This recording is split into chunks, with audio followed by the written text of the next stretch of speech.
네, 안녕하세요. 오이과학의 루틴쌤입니다. 이번 시간에도 등가속도 직선 운동에 대하여 계속 말씀을 해 드리려고 합니다. 제 이 영상의 목적은 공식으로 직선 운동 공식을 한번 유도해 보는 과정을 여러분들과 같이 공부를 해 보려고 하는 거예요.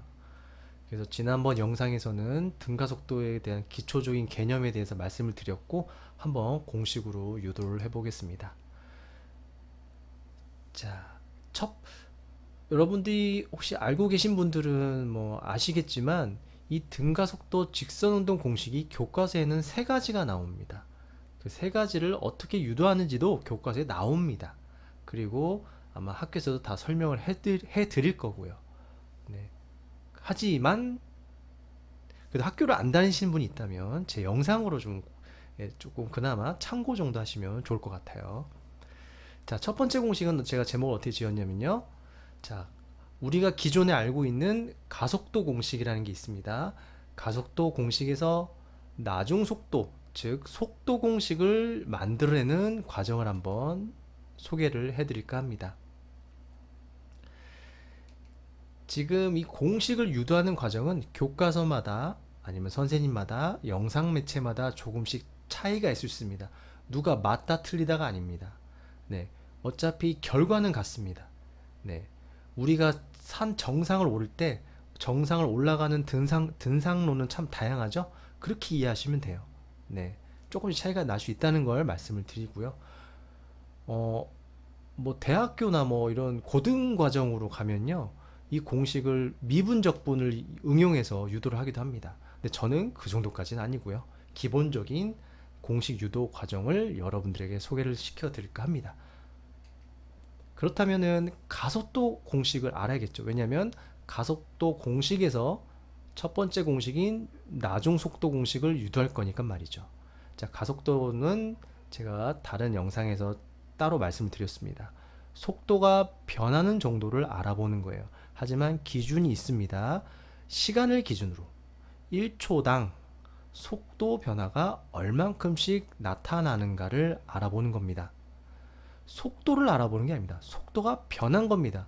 전 시간과 이번 시간, 그러니까 뭐라고 하지? 처음 시간과 나중 시간의 시간의 흐름에 따라서 그러면서 속도가 얼만큼 변화했는지를 알아보는 게 가속도이기 때문에 공식은 이렇게 되고요. 이거를 기호로 써보겠습니다. 가속도는 기호로 A, 뭐 악셀레이터에서 따온 것 같고요. 시간은 t고요. 자, 속도 변화를 기호로 어떻게 쓰냐? 자, 간단히 예시 들어서요. 처음 속도가 10인데 뭐 10초의 속도가 100이다. 그럼 여러분 속도 변화 몇입니까? 네, 90이죠. 당연히 나중 속도에서 처음 속도 뺐죠. 그 우리가 이해한 걸 그대로 식으로 표현한 겁니다. 그래서 여기서 보시면 속도라는 기호가 V인데요. 굳이 나중 속도를 그냥 V라고 표현하고요. 처음 속도, 뭐 제로란 뜻의 의미를 가진 0을 붙여서 V0라고 표현합니다. 그래서 나중 속도 빼기 처음 속도라고 이해하시면 됩니다. 이해되시죠? 자, 그러면 가속도 공식을 지금 가져왔습니다. 가속도 공식에서 나중 속도 공식을 유도한다고 했으니까 제가 금방 말씀드렸죠. V라는 기호가 나중 속도라고. 그러면 V에 관련된 식으로 뭐 치환, 뭐 이항 여러 가지 덧셈 뺄셈을 해서 중학교 수학인 문자화식 그런 풀이 과정을 이용해서 풀어 나가면 됩니다. 여기서부터 수학이죠. 우선은 좌변, 우변, 양변에 분모를 없애기 위해서 t를 곱하겠습니다. 양변에 t를 곱하면 좌변은 at, 우변은 t를 곱하면 약분이 되죠. 그래서 남는 거는 v-v0만 남습니다. 뭐 이렇게 끝나도 되지만 나중 속도 공식으로 유도한다고 했으니까 나중 속도 v는 이라고 이런 스타일로 바꿔야 되니까 우선은 이 우변에 있는 v0를 좌변으로 이항을 하겠습니다. 당연히 양변에 v0를 더해버리면 없어지는 거죠. 그래서 양변에 VG를 더해버리면 좌변은 VO 플러스 AT가 되고요. 우변은 VO를 더해버리면 요 마이너스 VO와 계산되면 없어지죠. 그래서 결론적으로 남는 건 V밖에 없습니다. 그래서 이 전체적인 이 좌변과 우변을 전체를 양변을 뒤집으면 V는 VO 플러스 AT라는 나중속도 공식, 뭐 속도 공식이라고 표현합니다. 네, 이렇게 첫 번째 등가속도 기호 A, 그쵸? 가속도 A가 들어간 등가속도 직선운동 첫 번째 공식을 유도했습니다.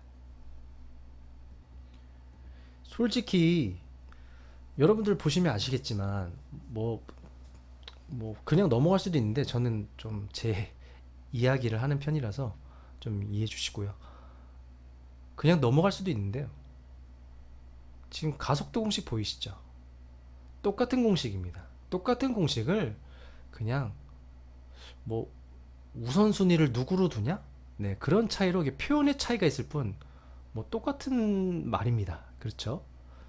그래서 물리는 수많은 공식이 나오는데 물리 공식의 일부는요, 이렇게 기존의 공식을 위치를 바꿔서 표현한다든가 아니면 기존의 공식에 다른 공식을 좀 대입을 해서 치환을 통해서 대입을 해서 또 다른 공식처럼 보이는 거지만 결국은 네, 물리 공식은 어떻게 가지고 노느냐, 어떤 공식을 어떻게 대입하느냐에 따라서 사람마다 다양한 공식을 만들어낼 수도 있습니다. 그걸 조금 유념해 주시고 이 영상을 보시면 도움이 될 것 같습니다. 굳이 같은 건데, 그죠? 굳이 같은 건데 그냥 V로 표현한 것 뿐입니다. 그걸 나중속도 공식이라고 이해하시면 될 것 같고요. 자, 이번엔 두 번째 공식입니다. 제가 공식 세 가지가 있다고 했죠? 자, 두 번째 공식은 결론만 말씀을 드리면 이번에는 거리 공식, 우리가 기존에 알고 있는 거리 공식에서 우리가 새롭게 거리 공식으로 유도하는 겁니다. 그쵸? 똑같은 거리 공식인데 다른 내용을 좀 집어넣는다, 이렇게 이해하시면 될 것 같습니다. 자, 이 거리 공식은 솔직히 제가 여러분들 거리 공식 하면 뭐가 떠오르는지 모르겠는데 중학생분들이 하면 떠오를 수 있습니다. 왜냐면 중학교 내용에 나오는 공식이거든요. 우리 속력 공부할 때 나오죠. 그쵸? 뭐 속력은 시간분의 거리, 그걸 가지고 막 치환을 이리저리 식을 가지고 놀아가지고 거리 공식을 바꾸죠. 우선 그렇게 해서 거리 공식을 만들어내면 거리는 속도 곱하기 시간입니다. 그쵸? 속도는 시간분의 거리죠. 그쵸? 양변을 시간으로 나누면 속도는 시간분의 거리입니다. 그쵸? 그렇게 이해하시면 그 속도 공식에서 거리 공식으로 살짝 식의 모양을 바꿨을 뿐이다, 그렇게 이해하시면 좋을 것 같습니다. 자, 이 공식에서 지금 다시 한번 말씀드리지만 등가속도 공식을 유도하는 겁니다. 즉 가속도 기호로는 A라는 기호가 들어간 공식으로 바꿔줘야 됩니다. 왜냐하면 우리가 알고 있는 기본 공식에는 A가 들어가 있지 않기 때문이죠. 한번 기호로 볼까요? 거리는 보통 과학에서 기호로 뭐 D 또는 뭐 S 또는 R 여러가지 기호를 쓰기도 하지만 보통 여기서는 S로 표현한다는 점. 네. 뭐 어떤 교과서나 뭐 책에서는 D라고 표현된 것도 있습니다. 뭐 그냥 S로 저는 그냥 통일하겠습니다. 자, 거리라는 기호는 속도, 아까 뭐였죠? 네, V고요. 시간은 T였습니다. 그래서 S는 VT 이렇게 기호로 표현합니다. 왜냐하면 모든 교과서는 이제 이런 등가속도법 공식을 표현하는 교과서들은 다 기호로 표현을 하기 때문에 좀 어려우시겠지만 기호로 받아들이셔야 된다는 거. 그래도 제가 친절하게 그나마 이렇게 우선 한국말로 식을 적고 제 기호로 표현하려고 노력을 했으니까 조금 신경 써서 봐주시면 고맙겠고요. 조금 제가 좀 노력을 했다는 점 좀 본의 아니게 말씀을 드려야 될 것 같습니다. 자, 우리가 알고 있는, 중학생들이 알고 있는 거리 공식은 속도 곱하기 시간입니다. 그런데 여기서 이제 이해를 해야 될 게 있습니다. 그냥 속도가 시간이구나 외워버리면 이거 이해 못합니다. 중학교 때 쓰는 이 공식은 속도를 집어넣을 때 보통 문제에서 나오는 그 속도가 일정합니다. 변하지 않아요. 그래서 뭐 그냥 문제에 나온 속도가 20이다. 그럼 바로 20 여기다 공식에 넣어버리면 바로 거리가 나옵니다. 보통 그렇게 만듭니다. 쉽게. 하지만 지금은 속도가 변합니다. 이해되시죠? 네. 즉 그래프로 그리면 이렇게 되는 걸 우리는 지금 공부하는 겁니다. 중학교 버전대로 바꿔보면 요 선이 이렇게 수평선으로 되어 있어야겠죠. 그렇죠? 시간에 따라 속도가 일정했을 때, 즉 뭐 등속 운동이라고 배웠을 겁니다. 등속 운동을 계산할 때 쓰는 공식이 이건데 지금은 속도가 변합니다. 그래서 지금 속도가 변하죠. 그래프를 보시면. 그러면 이 중에서 속도란 숫자를 여기다 하나 넣어야 될 텐데 공식에 어떤 숫자를 넣어야 될까요? 그렇죠? 뭐 0을 넣어야 되나? 마지막을 넣어야 되나? 가운데를 넣어야 되나? 애매하죠? 그래서 이럴 때는 속도가 변하죠. 근데 일정하게 변합니다. 등가속도니까요. 이렇게 일정하게 변할 때는 어떤 속도로 집어넣냐? 자, 일정하게 변하니까 시간도 어느 정도 정해놓고 자기 시간을 어느 정도 측정하고 나서 그 안에서의 속도를 계산하는 거니까, 그렇다면 일정하게 변하면 바로 평균을 구할 수 있습니다. 속도의 평균. 지금 그래프 보시면 처음에는 0이고 시간이 점점 흐르면서 속도가 일정하게 증가하는데 뭐 이 정도 시간까지 평균을 구하고 싶다. 그러면 이 처음과 마지막에 가운데가 평균이겠죠. 그렇죠. 예. 평균 속도로 그 시간만큼 이동하는 거리나 이렇게 속도가 일정하게 변하면서 같은 시간 동안 이동한 거리는 같습니다. 그래서 평균 속도라는 개념으로 속도를 집어넣어서 계산을 해도 거리는 똑같이 나온다는 겁니다. 솔직히 단순하게 그냥 숫자로만 보면 속도가 변할 때는 어떤 숫자를 넣느냐에 따라 다 거리가 달라지겠죠. 그래 넣기 어렵지만 평균으로 간다 생각하면 어느 속도나 넣어도 다 똑같은 속도이기 때문에 우리가 일정한 시간이 흐른 후에 몇 미터를 이동했는지 아주 논리적으로 금방 계산이 가능합니다. 그래서 평균 속도라는 공식으로 속도 개념을 받아들이셔야 됩니다. 여기서는 여러분들이 시험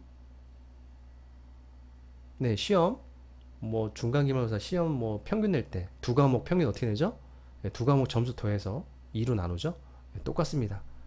이것도 자 뭐 시간이 일정하게 주어졌다 치고 그러면 처음 속도 낮은 속도 그쵸? 첫 과목 두 번째 과목 그거 더해서 나누기 2하면 중간 평균 과목이 평균 점수가 나오겠죠.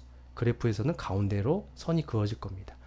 그런 속도를 평균 속도라고 하고 굳이 공식으로 표현하면 2분의 낮은 속도 플러스 처음 속도입니다. 이거를 기호로 표현해 보겠습니다. 평균 속도도 그냥 속도니까 V로 표현하고요. 자, 2분의 낮은 속도는 그냥 V. 처음 속도는 아까도 우리 처음이라는 의미에 제로를 붙인다고 했죠. 그래서 V0라고 표현하면 됩니다. 지금 여기 기호 보시면 또 혼란이 있을 수 있을까 말씀을 해드리는데 지금 여기 V 같죠? 보통 뭐 영상이나 어떤 설명할 때 이렇게 V를 같게 쓸 수도 있습니다. 하지만 의미는 다르다는 걸 알고 계셔야 됩니다.